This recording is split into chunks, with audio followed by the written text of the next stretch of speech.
A fragile breakthrough may be taking shape in the Ukraine war. U.S. officials say Kiev has agreed to a peace deal with only minor details left to settle. But Zelensky insists more work is needed, and Moscow warns it could reject any major changes. All this unfolds as both sides trade deadly overnight strikes, leaving at least 7 dead and 20 others injured in Kiev. The big question is, will Putin agree to the deal between Washington and Kiev? Here's a report.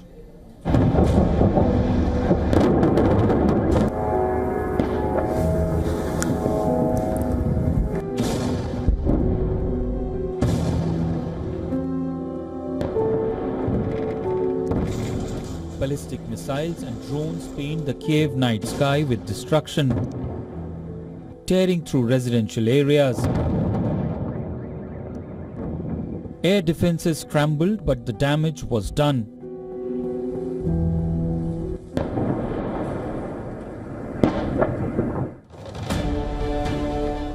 Homes wrecked, infrastructure crippled, families thrown into a deadly chaos.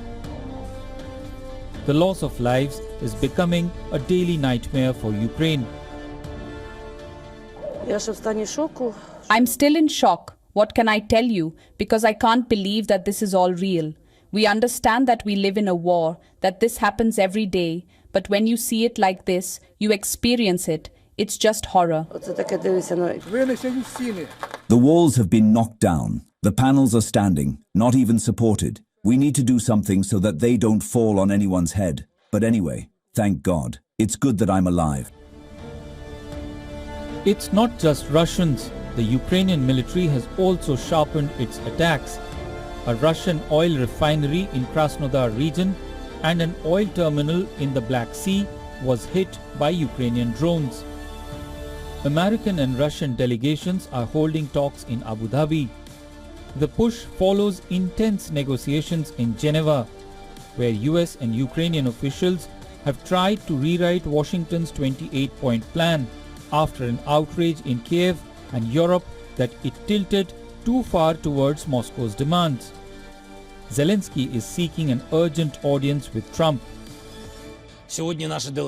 Our team has already reported today on the new draft of steps, and this is indeed the right approach. I will discuss the sensitive issues with President Trump. Ukraine will never be an obstacle to peace. This is our principle, a shared principle, and millions of Ukrainians are counting on and deserve a dignified peace.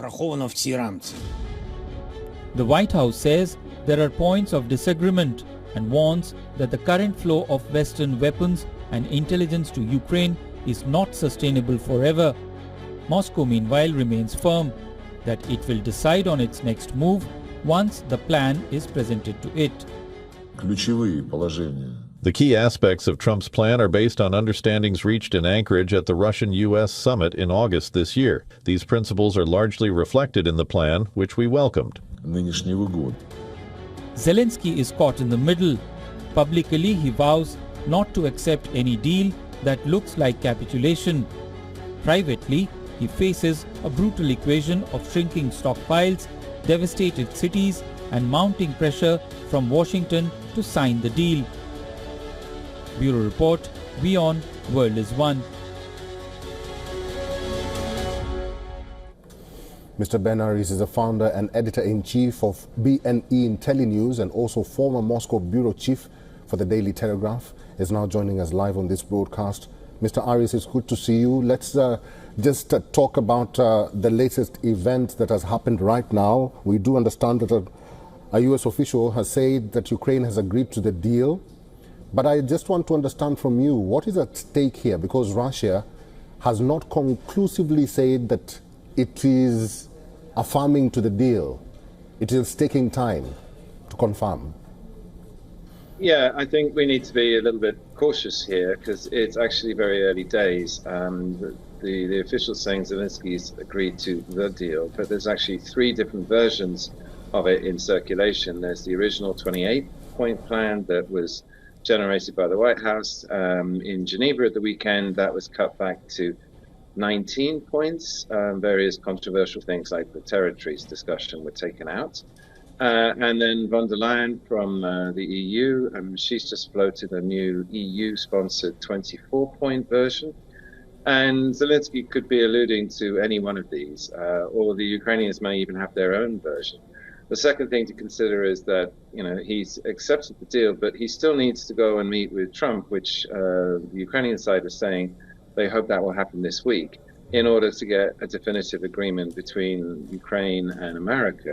One of the key points in the deal is that it includes US-backed security guarantees, Article 5-like guarantees. What that means is the Americans appear to be offering to come to Ukraine's military aid should Russia attack for a second time. That would be a huge change, because Trump said repeatedly he's not prepared to do anything in this war.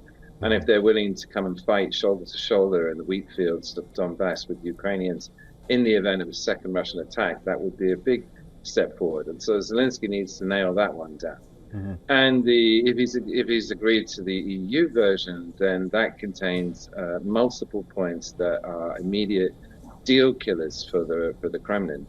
I don't know, things like unlimited size of the army, things like stationing NATO troops inside Ukraine. Kremlin's just going to say a flat no to all those things.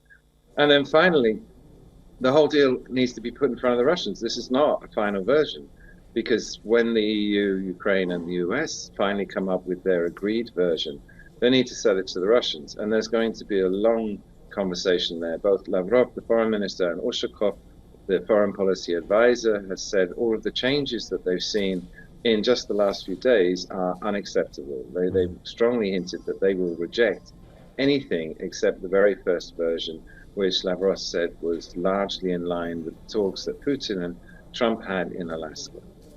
Mr. Arias, I am not very sure that Trump is willing to meet President Zelensky this week, because Caroline Levitt said there are no plans between President Donald Trump and Ukrainian President Volodymyr Zelensky meeting this week. But that aside, Sergei Lavrov says that the plan aligns with what was discussed between President Putin and President Trump.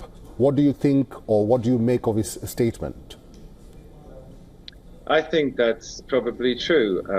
Of course, it's Thanksgiving this Thursday, so everyone in America is on holiday. But according to the reports, the initial plan was worked out between Vitkov, the special envoy to Ukraine and Middle East, on the US side, and Dmitriev, the head of the Sovereign Wealth Fund, on the Russian side. And these two men know each other well.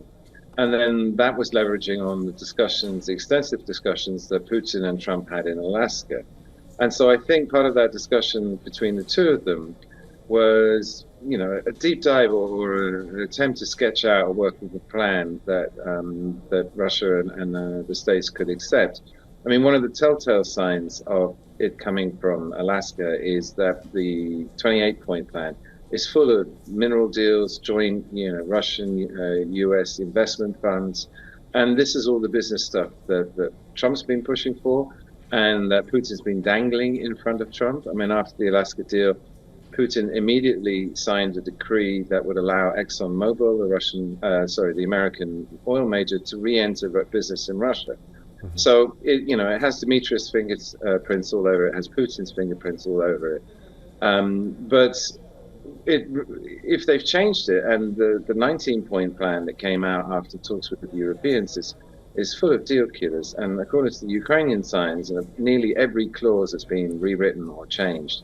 And I'm pretty sure if Lavrov was hoping that they had the Alaska deal agreed between Putin and Trump more or less on paper, which they could do, he's suggesting that if you've changed it too much, then, we're back to square one and we just have our maximalist demands and we'll continue to fight because the Russians believe they're winning on the battlefield. Okay. Mr. Ben Arias, it's good to see you. We'll have to leave it there. Thank you for talking to us today. My pleasure.